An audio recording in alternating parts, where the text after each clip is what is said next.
حضور صلی اللہ تعالی علیہ وسلم نے ارشاد فرمایا، بعض لوگ دعا کرتے ہیں اور کچھ دن کے بعد دعا کی قبولیت کے سلسلے میں ان کے دل میں وسوسے آنے لگتے ہیں کہ معلوم نہیں ہماری دعا قبول ہوئی یا نہیں ہوئی۔ اس لیے یہ بات سمجھ لینی چاہیے کہ حضور فرماتے ہیں کہ دعا کی قبولیت، صلی اللہ علیہ وسلم فرماتے ہیں کہ دعا کی قبولیت کی بہت صورتیں ہوتی ہیں۔ جب تک سب کا علم نہیں ہوگا تو مایوسیاں اور شیاطین کے داؤں پیش تم پر کارگر ہو جائیں گے اور شیطان مایوس کر دے گا۔ نمبر 1 کیا ہے کہ جو دعا بندہ مانگے اللہ تعالیٰ وہی اس کو دے دے، جو چیز اس نے مانگا وہی چیز اللہ نے اس کو دے دیا۔ ایک صورت تو یہ ہے، لیکن کبھی ایسا ہوتا ہے کہ جو چیز ہم مانگتے ہیں وہ ہمارے لیے مفید نہیں ہے تو اللہ تعالیٰ اس کو آخرت کے لیے ذخیرہ بنا دیتے ہیں۔ حدیث میں ہے کہ قیامت کے دن جو دعائیں ہماری دنیا میں قبول نہیں ہوئی ان پر اللہ تعالیٰ اتنا زیادہ معاوضہ عطا کریں گے، اتنا زیادہ اس کا بدلہ دیں گے کہ مومن یہ کہے گا کاش میری دنیا میں کوئی دعا ہی قبول نہ ہوئی ہوتی، اتنا زیادہ بدلہ ملے گا۔ لہذا دوسری صورت قبولیت دعا کی یہ ہے کہ وہ آخرت میں ملے گی، اللہ پاک اس کو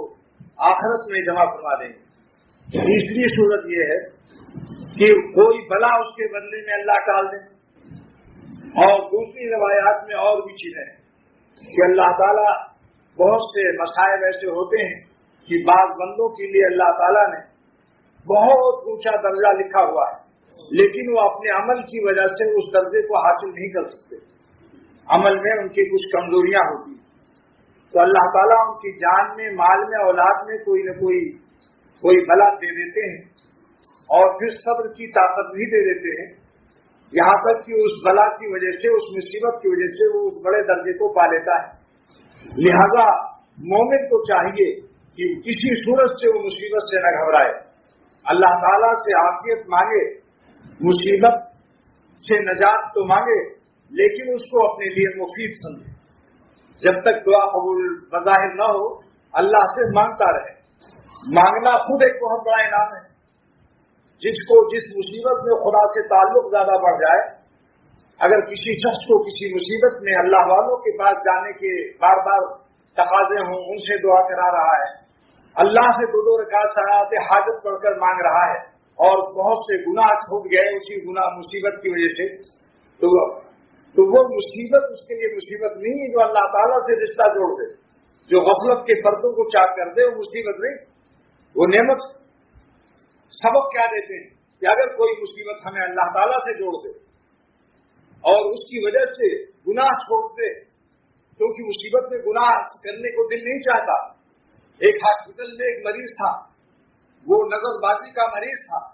تو اور اس کا آپریشن تجویز ہوا تھا، ڈاکٹر سب چھری چاقو لیے کھڑے ہوئے ہیں آپریشن روم میں۔ ابھی بے ہوش کرنے سے پہلے کسی نے کہا کہ آپ کو تو حسینوں کو دیکھنے کا بہت شوق ہے، یہ نرس جو کھڑی ہے ذرا ایک نظر اس کو دیکھ لو، جاتے جاتے پھر پتہ نہیں مرو گے کہ جیو گے کیا ہو۔ اس نے اتنا زور سے ڈانٹا، لعنت ہو تجھ پر نالائق، مجھ کو اس وقت میں گناہ کی طرف متوجہ کر رہا جبکہ میں ایک مصیبت میں مبتلا ہوں۔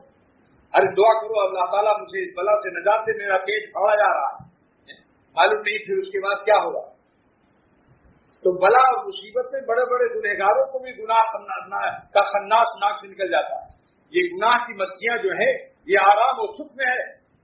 خدا جو ہمیں آرام سے رکھے ہوئے ہے اس آرام کا یہ نالائقوں کا شکریہ ہے کہ گناہ کی طرف جاتے ہیں جب آرام میں رکھتے ہیں، اور جب بلاؤں میں مصیبتوں میں گرتے ہیں تب رونا آتا ہے۔ پھر بزرگوں کے پاس جاتے ہیں، دعائیں کراتے ہیں، خود بھی 2 رکعت پڑھ کے سجدے میں رو رہے ہیں،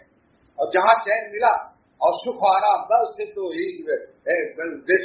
جیسے بلی کے ناخن چھپے ہوتے ہیں، پھر نفس بھی اپنی تمام شرارتیں شروع کر دیتا۔ تو حضور فرماتے ہیں صلی اللہ تعالی علیہ وسلم کہ جس کو کوئی مصیبت اگر خدا سے ہمیں قریب کر دے